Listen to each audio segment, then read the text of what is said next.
तो फ्रेंड्स, आप लोग थंबनेल पर देख ही चुके होंगे कि हम लोग बीपीएससी का पीवाईक्यू क्वेश्चन मॉडर्न हिस्ट्री का कर रहे हैं। तो आज देखिएगा कि 88 नंबर क्वेश्चन है कि रैयतवाड़ी व्यवस्था सर्वप्रथम कहाँ लागू की गई थी। तो रैयतवाड़ी व्यवस्था कहाँ लागू की गई थी, तो मद्रास में लागू की गई थी। इसको किसने लागू किया था, तो अलेक्जेंडर रीड ने किया था।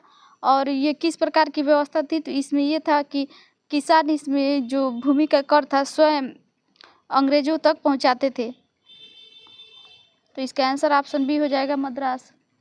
इसका एक्सप्लेनेशन देखिएगा कि रैयतवाड़ी व्यवस्था सर्वप्रथम मद्रास प्रेसिडेंसी में अलेक्जेंडर रीड के द्वारा 1792 ईस्वी तमिलनाडु के बड़ा महल क्षेत्र में किया गया था और यह व्यवस्था बम्बई प्रेसिडेंसी में भी लागू हुआ था।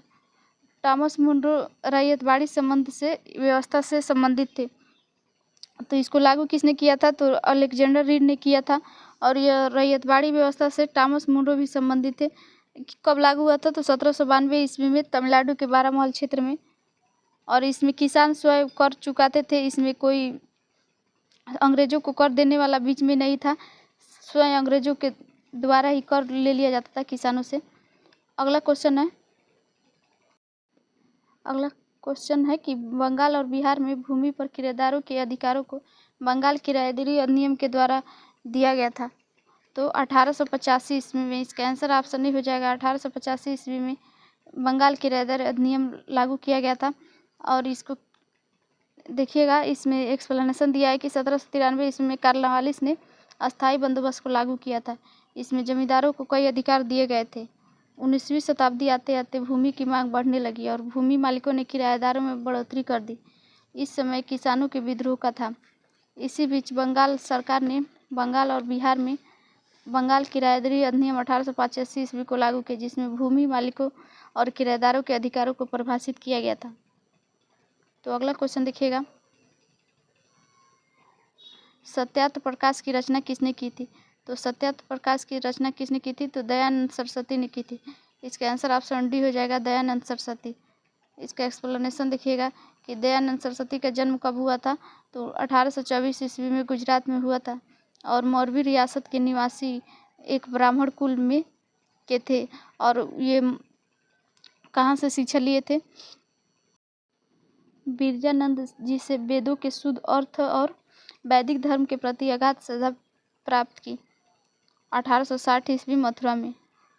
और 1867 ईस्वी में उन्होंने पाखंड खंड वाहिनी का पताका लहराई। 1875 ईस्वी में इन्होंने किस समाज की स्थापना की थी, तो आर्य समाज की बम्बई में स्थापना की थी। और इनके विचार उनकी प्रसिद्ध पुस्तक सत्यार्थ प्रकाश में वर्णन किया गया है।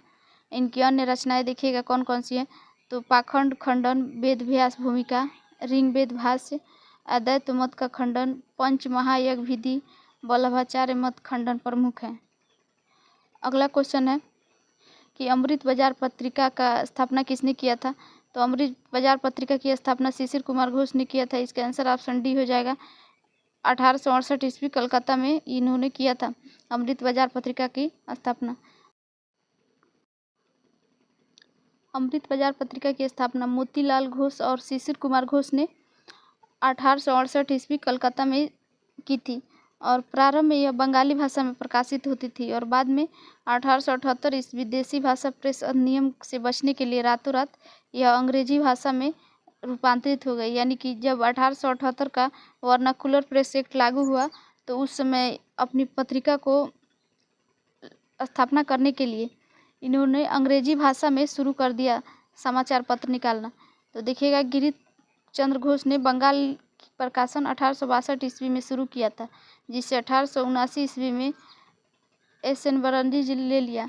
और हिंदू पेट्रियाट की स्थापना गिरीश चंद्र घोष ने किया था। बाद में हरीश चंद्र मुखर्जी इसके संपादक बने थे।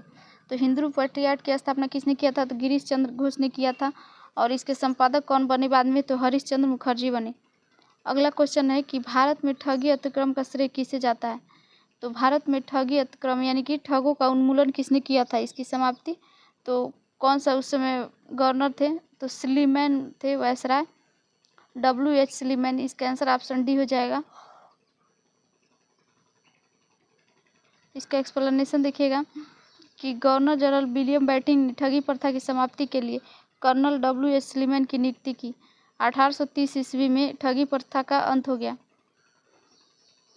अगला क्वेश्चन है कि महात्मा गांधी पर चंपारण सत्याग्रह के लिए कब अभियान चलाया गया था? तो कब चलाया गया था? तो 1917 ईस्वी में चलाया गया था। ये चंपारण सत्याग्रह 1917 ईस्वी में गांधी जी के नेतृत्व में किया गया था। यह 3 कठिया पद्धति पर आधारित था।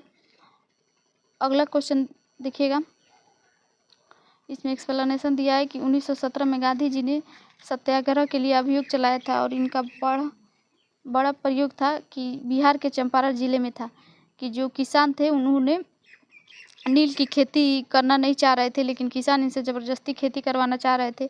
इसी के विरोध में गांधी जी को जब पता चला, 1916 में जब लखनऊ समझौता अधिवेशन हुआ था, वहाँ पे राजकुमार शुक्ल गांधी जी से मिलने गए थे और वहाँ पे आके कहे कि आप एक बार बिहार आके किसानों की दशा देखिए कि कैसे अंग्रेज इनसे ज़बरदस्ती खेती करवाते हैं और इनका उसके हिसाब से पैसा भी नहीं देते हैं। तो इसीलिए गांधी जी राजकुमार शुक्ल के कहने पर चंपारण आए और वहाँ पे आंदोलन शुरू किए। तो उनका पहला बड़ा प्रयोग कब था? तो बिहार के चंपारण जिले में था और NG रंगा ने गांधी जी के चंपारण सत्याग्रह का विरोध किया था, जबकि रविन्द्रनाथ टैगोर ने चंपारण सत्याग्रह के दौरान ही इन्हें महात्मा की उपाधि दी थी। तो रविन्द्रनाथ टैगोर ने गांधी जी को किसकी उपाधि दी? तो महात्मा की उपाधि दी थी। अगला क्वेश्चन है कि किस वर्ष BD सावरकर हिंदू महासभा के अध्यक्ष निर्वाचित हुए थे? तो 1938 से 43 के बीच में हुए थे। तो इसका आंसर देखिएगा, उपयुक्त में से कोई नहीं हो जाएगा। ऑप्शन ई हो जाएगा कि BD सावरकर ने 1937 से 43 तक हिंदू महासभा के अध्यक्ष थे और BD सावरकर ने अभिनव भारत नाम की संस्था की स्थापना की थी और इन्होंने यूनाइटेड किंगडम गए और वहाँ पे India house, free India society जैसे संगठनों की से जुड़े थे। अगला क्वेश्चन है कि मुस्लिम लीग और भारतीय राष्ट्रीय कांग्रेस द्वारा लखनऊ संधि पर हस्ताक्षर कब किया गया था? तो भारतीय राष्ट्रीय कांग्रेस और मुस्लिम लीग के बीच लखनऊ संधि पर 1916 ईस्वी में हस्ताक्षर हुए थे और इस अधिवेशन में जो 1916 का कांग्रेस अधिवेशन था, इसके अध्यक्ष कौन थे? तो अंबिका चरण मजूमदार थे। यहीं पे गांधी जी इस अधिवेशन में आए थे और रामचंद्र शुक्ल ने यहाँ पे चंपारण सत्याग्रह के लिए इसी अधिवेशन में गांधी जी को बताए थे कि आप चंपारण एक बार आइए और किसानों की दुर्दशा देखिए।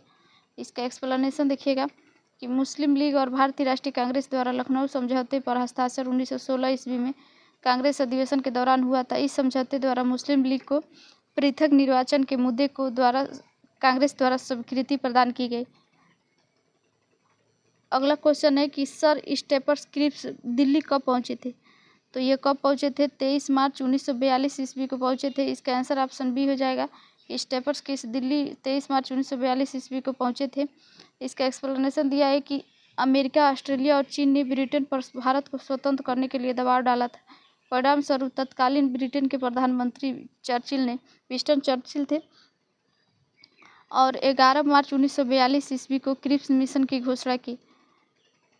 23 मार्च 1942 को क्रिप्स मिशन भारत पहुंचा था। इसकी अध्यक्षता कौन किया था? तो सर स्टेफर्ड क्रिप्स ने किया था और उस समय प्रधानमंत्री कौन थे? तो ब्रिटेन के प्रधानमंत्री विंस्टन चर्चिल थे और अमेरिका, ऑस्ट्रेलिया और चीन ने ब्रिटेन पर दबाव डाला कि आप भारत को स्वतंत्र कर दीजिए। अगला क्वेश्चन है कि इंग्लैंड में लॉर्ड्स के सदन में भारतीय स्वतंत्रता विधेयक कब पारित हुआ था? तो कब पारित हुआ था? 16 जुलाई 1947 को पारित हुआ था। इसका आंसर ऑप्शन सी हो जाएगा। तो इंग्लैंड में कितने सदन है संसद के? तो 2 सदन है, एक हाउस ऑफ कॉमन्स और एक हाउस ऑफ लॉर्ड्स। तो हाउस ऑफ लॉर्ड्स में 16 जुलाई को 1947 को विधेयक पारित हुआ था और भारतीय स्वतंत्रता का, और हाउस ऑफ कॉमन में 15 जुलाई को पारित हुआ था। तो देखिएगा इसका एक्सप्लेनेशन कि माउंटेबन योजना के आधार पर 4 जुलाई 1947 को ब्रिटिश संसद में भारतीय स्वतंत्रता विधेयक पेश किया गया था और 15 जुलाई 1947 को हाउस ऑफ कॉमन द्वारा और 16 जुलाई 1947 को हाउस ऑफ लॉर्ड द्वारा विधेयक को पारित किया गया था। तत्पश्चात विधेयक को राजकीय स्वीकृति कब मिली थी? तो 18 जुलाई 1947 को प्राप्त हुई थी।